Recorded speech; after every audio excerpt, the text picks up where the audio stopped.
When did you decide that architecture was something you were interested in?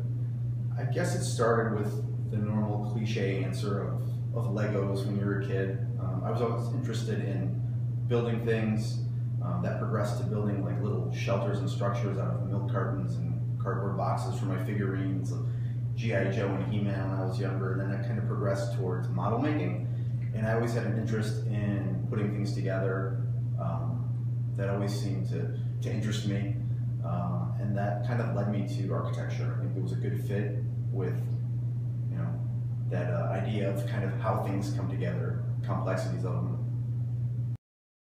Outside of work, you travel once in a while to see your family, typically on your vacations. If you could travel anywhere in the world, where would you go and why would you go there?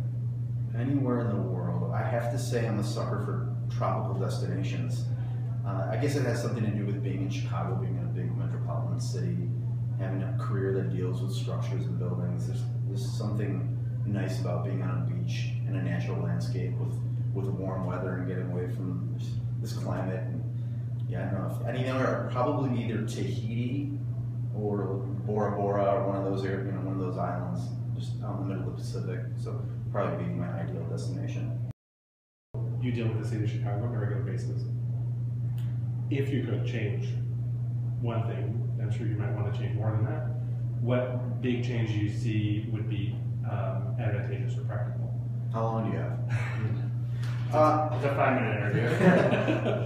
I would have to say, even though it's 2015 and you're supposed to progress, and that's the way things kind of tend to go, I would like to see them step back and kind of go back to the old way of things of face-to-face interaction, being able to build on the relationships that we already had with people down at the Department of Buildings.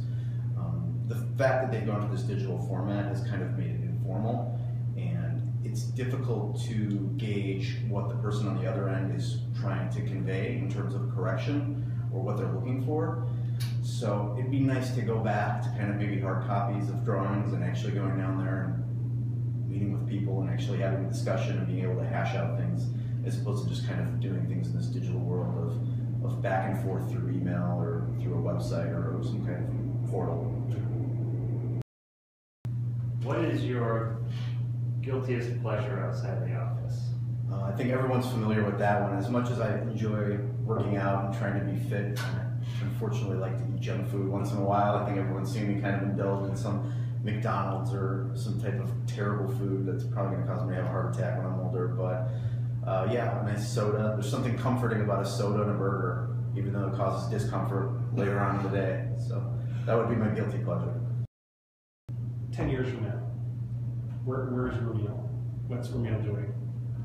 What's Ramiel doing 10 years from now? Winning the Powerball? Yeah, that would be ideal. Powerball would be good in 10 years. Obviously, probably still doing architecture. If all goes well, still here. So, this place has become home. So it's nice to always come to an office, family atmosphere, see people build relationships with people here. So, hopefully still doing architecture, healthy, alive, and it'd be nice to move to a warmer climate, but we'll see if that's any potential for that in the future. But 10 years from now, I'm probably still in Chicago.